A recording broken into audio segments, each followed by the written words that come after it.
আসসালামু আলাইকুম রহমতুল্লাহ। প্রিয় দর্শক, ইয়া কাহারু আল্লাহ পাক রব্বুল আলামিনের একটি গুণবাচক নাম। ইয়া কাহারু এক শ্বাসে, এক নিঃশ্বাসে 3 বার পড়লে কি হয়? হ্যাঁ প্রিয় দর্শক, সে বিষয়টা আজকে আপনাদের সাথে আলোচনা করব। তবে সে বিষয়টা আলোচনা শুরু করার পূর্বে আপনাদের কাছে একটা রিকোয়েস্ট, যারা আমার চ্যানেলের মধ্যে নতুন আছেন অবশ্যই চ্যানেলটি সাবস্ক্রাইব করে পাশে থাকা বেল আইকনটি বাজিয়ে দিবেন। প্রিয় দর্শক, ইয়া কাহার, কাহার আল্লাহ পাক রব্বুল আলামিনের একটি সিফতি নাম। আল্লাহ পাক রব্বুল আলামিন দুনিয়ার মধ্যে রহমান, রহিম, করিম সব দুনিয়ার মধ্যে, কিন্তু এই কাহার শব্দটা আল্লাহ পাক রব্বুল আলামিন দুনিয়ার মধ্যে ধারণ করেন নাই, বরং এই কাহারও যেই নামটা আছে সেটা কিয়ামতের ময়দানে, হাসরের ময়দানের মধ্যে ইয়া কাহারু নাম ধারণ করে আল্লাহ পাক রব্বুল আলামিন রাগান্বিত অবস্থায় থাকবেন। তখন কাউকে কোনো ছাড় দিবেন না। ওহো, কি অবস্থা হবে তখন! এই ইয়া কাহার শব্দটা আল্লাহ পাক রব্বুল আলামিন ওই কিয়ামতের ময়দানে ধারণ করবেন। প্রিয় দর্শক, ইয়া কাহার শব্দটা আমরা যদি এক নিঃশ্বাসে পড়তে পারি, এটা আমাদের অনেক উপকার হবে, অনেক লাভ হবে। কিন্তু আমরা অনেকে জানি না, আমলটা একেবারে ছোট, কিন্তু আমরা অনেকে জানি না, এই জন্য আমল করতে পারি না। প্রিয় দর্শক, আজকে আপনাদের সাথে সেই আমলটা আপনাদের শেখানোর জন্য এসেছি, বা যারা জানেন তাদেরকে স্মরণ করিয়ে দেওয়ার জন্য এসেছি। প্রিয় দর্শক, সে আমলটি করতে হলে অবশ্যই আপনাকে যে কোনো ফরজ নামাজের পর আদায় করতে হবে। মনে করেন আপনি ইশারের নামাজের পর আদায় করবেন, তাহলে ইশারের নামাজ যখন আদায় হয়ে যাবে, আপনি ইশারের নামাজ আদায় করলেন, আদায় করার পর আপনি এই আমলটি করবেন। তবে এই আমলটি করার জন্য আপনি পবিত্র হয়ে নেবেন। ইশারের নামাজ পড়লে তো আপনার উজু থাকবেই, বাস সেই উজু দিয়ে আপনি কাজটা করবেন। সেটা করার আগে আপনি সুন্দর করে পশ্চিম দিকে ফিরে বসে যাবেন। বসে গিয়ে 3 বার ইস্তিগফার পড়বেন। আস্তাগফিরুল্লাহ রাব্বি মিন কুল্লি যামবি ওয়া আতুবু ইলাইহি লা হাওলা ওয়ালা কুওয়াতা ইল্লা বিল্লাহি আলিয়্যিল আযীম।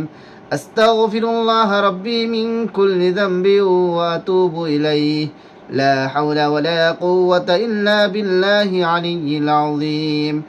আস্তাগফিরুল্লাহ রাব্বি মিন কুল্লি যামবি ওয়া আতুবু ইলাইহি লা হাওলা ওয়ালা কুওয়াতা ইল্লা বিল্লাহি আলিয়্যিল আযীম।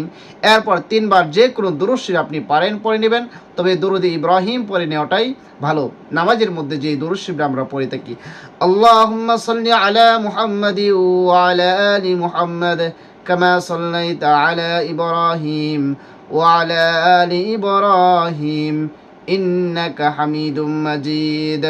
اللهم بارك على محمد وعلى آل محمد كما باركت على إبراهيم وعلى آل إبراهيم إنك حميد مجيد। এভাবে আপনি 3 বার ইস্তিগফার এবং 3 বার দুরূদ শরীফ পড়ে নেওয়ার পর আমি যেই নিয়মে পড়তেছি ঠিক সেভাবেই আপনি ইয়া কাহারু এক নিঃশ্বাসে 3 বার পড়বেন। যেমন ইয়া কাহারু, ইয়া কাহারু, ইয়া কাহারু, অথবা পড়বেন ইয়া কাহার, ইয়া কাহার, ইয়া কাহার। মানে আপনি আপনার যে শ্বাসটা আছে সেটা ফেলতে পারবেন না, এক নিঃশ্বাসে 3 বার পড়বেন। যখন আপনার 3 বার পড়া শেষ হয়ে গেল, এরপরে আবারও যে কোনো দুরূদ শরীফ আপনি 3 বার পড়ে নেবেন।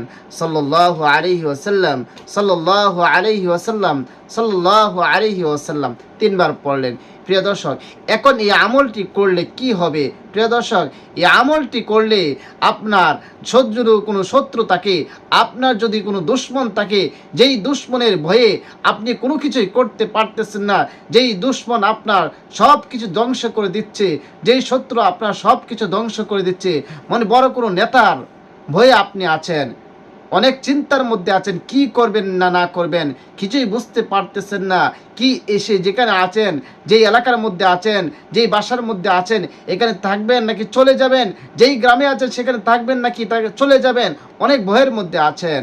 আপনি আমলটি করবেন, এই শেষমেশ এই আমলটি করবেন। যে আমলটি করতে পারেন, আল্লাহ পাক রব্বুল আলামিন আপনার সব ভয় দূর করে দেবে, আপনার দুশ্চিন্তা দূর করে দেবে, আপনার পেরেশানি দূর করে দেবে।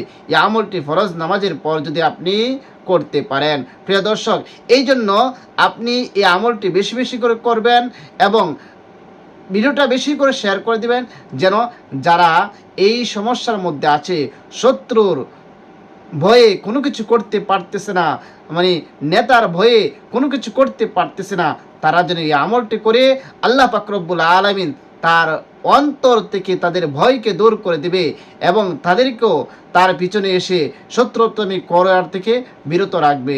আল্লাহ পাক রব্বুল আলামিন আমাদের সবাইকে বুঝার এবং আমল করার মতো তৌফিক দান করুক এবং আল্লাহ পাক রব্বুল আলামিন দুনিয়ার মধ্যে যতদিন বাঁচিয়ে রাখেন ঈমান আমল নিয়ে বেঁচে থাকার মতো তৌফিক দান করুক।